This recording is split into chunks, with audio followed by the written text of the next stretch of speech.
You're such an asshole. Is going to do 2 videos before he goes golfing. It's good to get a little bit of work in, so your work the next afternoon is not as bad. Hey Aaron, I hope all is well. I find myself in a very interesting position that I want to share with you and get some feedback. I recently turned 22, and for 6 months I've been working for a big company. They decided to make me their Midwest representatives in sales. A dream job for sure. I command $70,000 salary with 1% commission on every solution I sell. Earning potential via commission can be several hundreds of thousands of dollars in the next 5 to 10 years. I have full benefits, and my cell phone is expense, and my car is basically expense for my monthly reimbursement. This is the dream. Though I travel every week, I work from home, a home office when I am not on the road. Everything is done through a company laptop, and I'm in complete control of my schedule and who I go see. The only requirement is weekly Skype meeting with the senior VP, hence my boss. That sounds like an awesome boss. He's like, go in the field. No, I don't want you here in an office. I want you in the field. Here's the gears. Here's the tools. See, if it was up to baby boomers, the baby boomer managers who have MBAs, if it was up to them, they would take soldiers and force them to work in an office. Well, how do I know you're fighting if I can't see you? I can't send you out into the field and get work done. I need you in the office. So they would have, there'd be a war going on. China would invade our shores. The Chinese are over in San Francisco. Every baby boomer boss saying, let's get our soldiers into the corporate offices and buildings. Well, we really need them. We need them in HQ. We need them cracking down. Well, how do I know they're fighting the Chinese if I can't see them? They are that dumb. God, I hate boomers.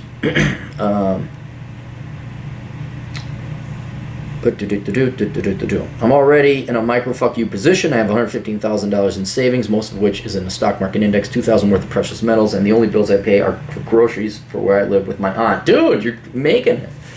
Though I worked very hard in the Bakken oil fields as a young man, which ultimately led to this job, and I'm very lucky to have this job. I have flown past my careers and have a job others would kill for. I'm very grateful. However, my chief concern is I have absolutely no interest in climbing the corporate ladder. Oh, you have an interest in your job.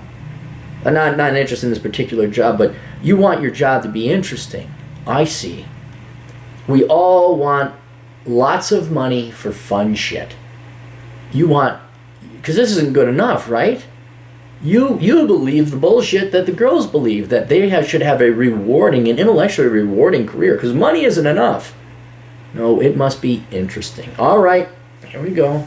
I gotta get like anti-millennial scrub, like, okay, let's scrub the millennial out of you. Yeah, I know. Stop squirming. No, stop. I know. The less you squirm, the quicker this will be over. I have no interest in climbing the corporate ladder and becoming a big shot. This is something my boss would like for me, and he reminds me every week that he's a senior VP of sales, something I could be one day, though I could give a flying fuck about status. I'm a minimalist that just wants to work and travel. The only thing I think about is reaching the fuck you position and quitting. I view this job as just a paycheck. Then why do you care what it is? Why does it need to be rewarding? You did the Bakken oil field. You didn't do that for fun. What do you think is a reasonable goal to shoot for? When will the fuck you position be reached to where I can quit without regretting it? Certainly give the potential for my future in this role. People will think I'm a moron for quitting. Also, what should my immediate next step be? Should I look for a place to rent and continue to invest the difference of work towards paying cash for a property? I will say I work in a place, Illinois. I refuse to buy in the socialist hellhole. Let me know what you think. All right, look. There's various gradations of fuck you money, and then it depends on where you live and what your expenses are. The bare minimum is $250,000, according to my numbers on Poor Richard's retirement. However, that assumes you are in retirement age, you're 65, you're going to live very minimally, and you're not living in San Francisco or Chicago or anything like that. And the stock market keeps growing at the rate, blah, blah, blah, blah, blah. Then there's my fuck you position, where I have a house entirely paid off. I will have another house entirely paid off in a country that is stable and is not moving towards socialism and does not have a literal programming to hate males and hate whites. That's a little bit more. And I am not a bare bones minimalist. I like having a car. I like going for motorcycle rides. I like to golf.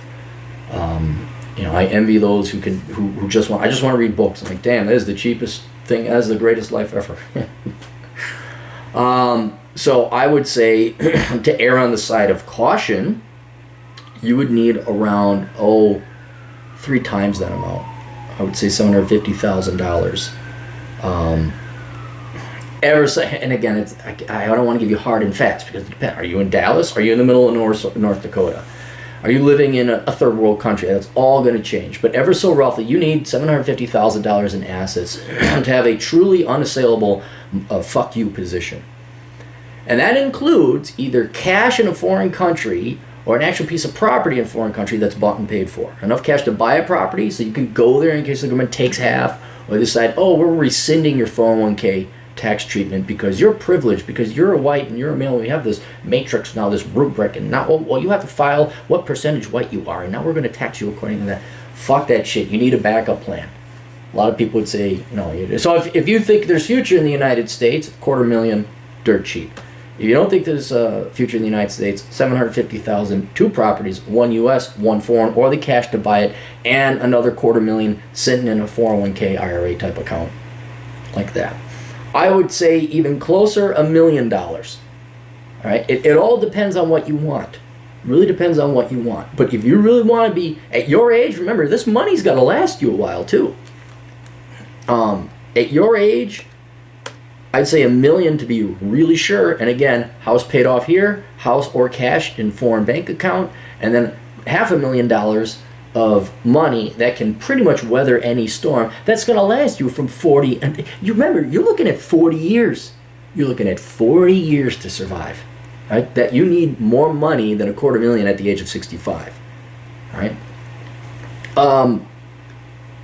And here's another thing. Forget the money.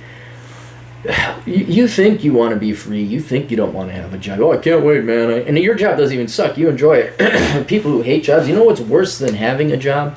The only thing worse than having a job? Not having a job. Not because of unemployment or because you're starving, but because you need something to do.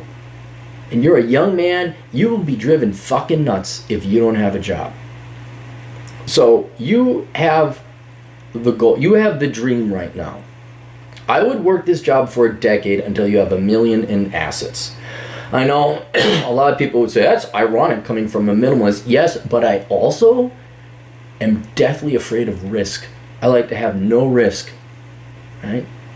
And since I can't turn off the work, down the road, I may at one day, and I don't need as much as you because I'm 20 years older than you, I maybe need $500,000. So down the road, maybe the old Capmeister will have $500,000 by the time he's 60, and I'm taken care of, pretty much. But I don't like risk. And says you're gonna have to do something anyway. You're making damn good money. You have the opportunity to make even better money. If you're a rainmaker and you can make it rain, dude, you could have $1 million within 5 years.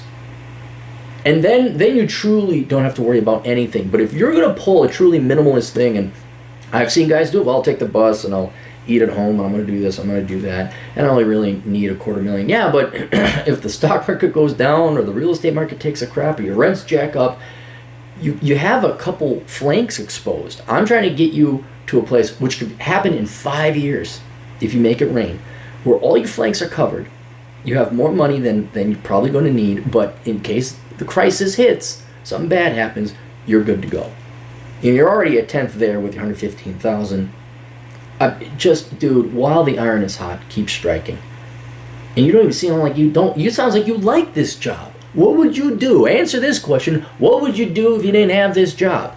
Like you had $1 million. What would you do? Oh, I do this and this. And everybody says, oh, it'd be great. Yeah, you know what? You can only do stuff because no one at your age is going to be able to keep up with you. You are going to be bored. You're going to be lonely. Hey, did you get, no, do you want it? No, yeah. Why do you guys all fucking suck? When you're old, then there's all old people that, okay, hey, now you guys are here, we can do something. I mean, I'm going to go golfing, guess what? Guarantee you, this Wednesday, I'm going to be the youngest person on that entire golf course. It's all old people. There ain't no 43-year-olds out there golfing. And if there are, I'd sure as hell like to meet them and find out, hey, how'd you get out here? And, I played my cards right. I used to have a great job, but I gave it up. I'm a millionaire. I miss my friends so much. Whack. You're going to stay. You're going to make it rain. You're going to make your money. I think you should work up the money to pay cash for a house. Absolutely. I think you should work up your money. Contribute to your 401k. Get a Roth IRA. You throw and you just make it rain, son. and you just sock away that money, and then when you have $1 million in assets, half liquid, half invested, then you think about retiring. And then what I would do is I'd take a sabbatical. Talk to your boss, see if you could take like a month off from work, or take all your vacation time in one shot, and you see how fun it is just sitting there with like, you'll be begging to get back to work, and then you make $2 million. All right, that's it. You guys got questions? Cappy's got answers. AssholeConsulting.com. Tune in to the Older Brother podcast. Check that out on YouTube or olderbrother.com. Same RSS feed though as the Clary podcast. Buy your Amazon crap below in the links below in the description. Check out all the links. The books are there. Everything else. We'll see you guys later. Toodles.